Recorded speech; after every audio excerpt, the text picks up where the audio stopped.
All right, well, here's the progress so far. So I've cleaned them, and just basically by cleaning, I mean like scraping off the bases, cleaning off the flash. There's a little bit of flash on these, and the base has got some nubby nubs on them. So I've been doing some clipping. These still have to be clean. These are the machine guns, Hotchkiss, and 60 millimeter mortars. But here we go. So you know the routine, or maybe you don't know the routine. I don't know. So I've got them. I got these to play Chain of Command with McMurray, but I know I'm going to play a lot more Blitzkrieg Commander, and who knows, Bolt Action, bigger battles, whatever. Or maybe he'll convince me to play more Chain of Command. But so I based them 2 to a base because I figure it doesn't make that much difference. You know what I mean? It's okay. It kind of affects, like, you know, separation if you're getting shot at, and then of course you have to mark it with a guy with a marker or something that you got a guy off there, or you can use one of these guys. And if I have some extras, maybe I can base some singles to replace them. So I can do that. And basically what you're looking at are 4 squads. Bloop, bloop. And I did the kind of based on the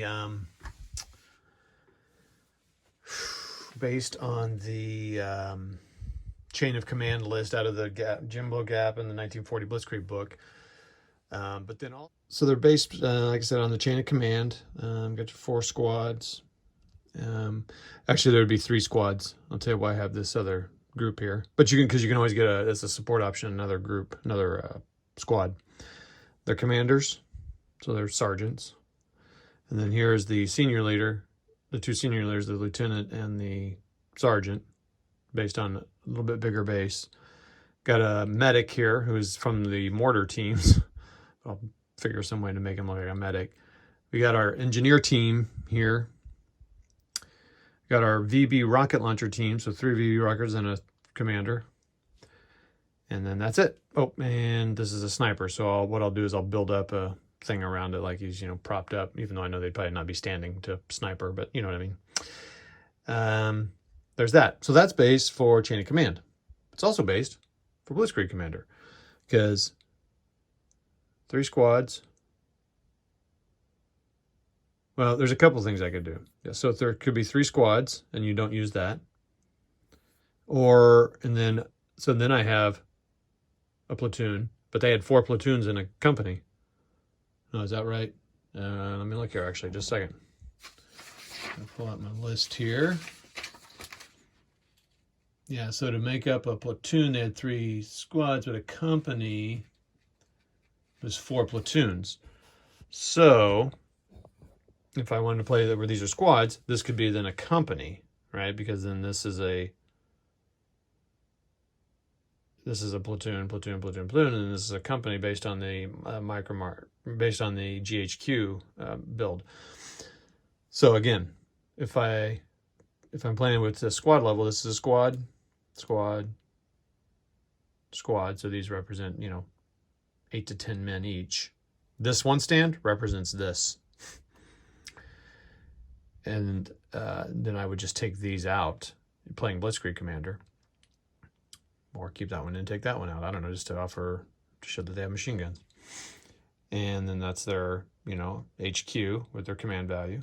These guys wouldn't be used at all. And then,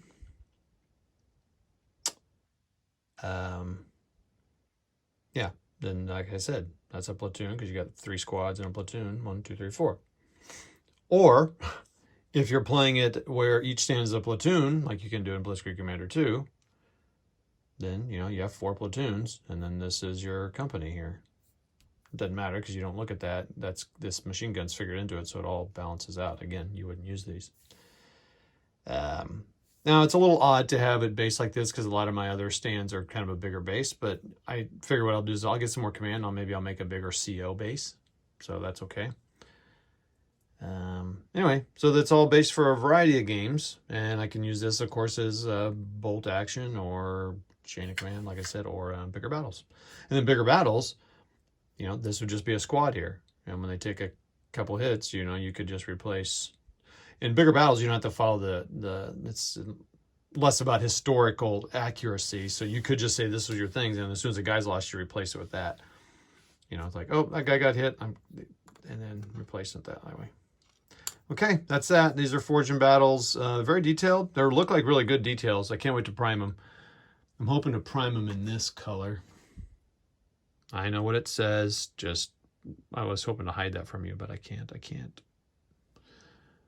And I'll be using this as my guide.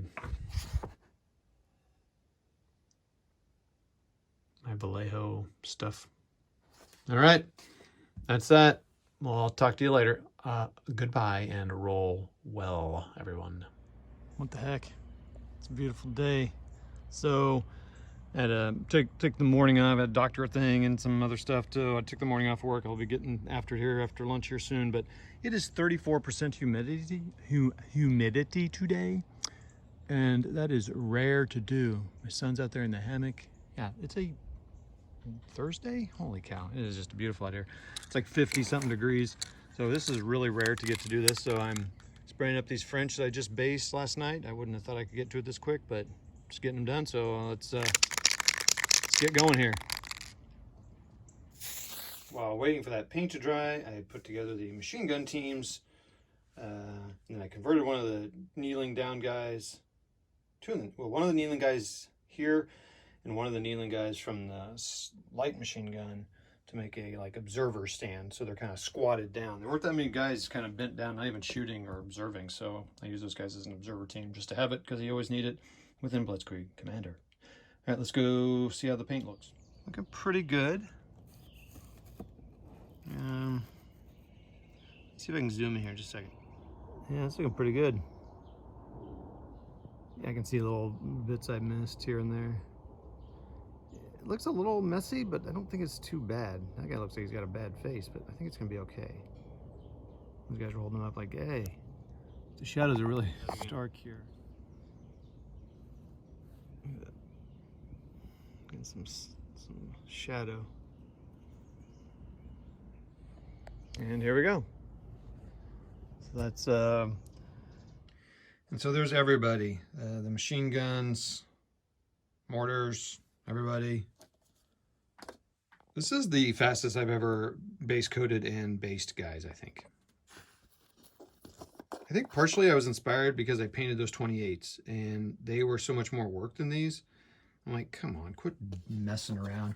I was gonna put these on sticks because that is easier. Like all these guys with holding their hands up to their ears. Like if they were all together, I could do them all at once, but I decided not to. Let's go with this method. I think the next thing I'll do is probably put the basing on.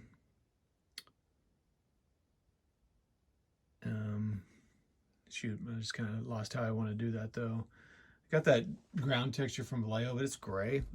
You know what I really should have done?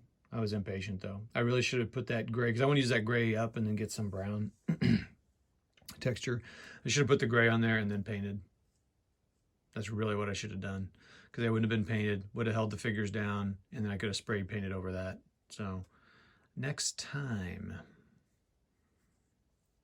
Yeah, it's gonna be a lot of little bases to coat that stuff on, and it would have been easier, you know.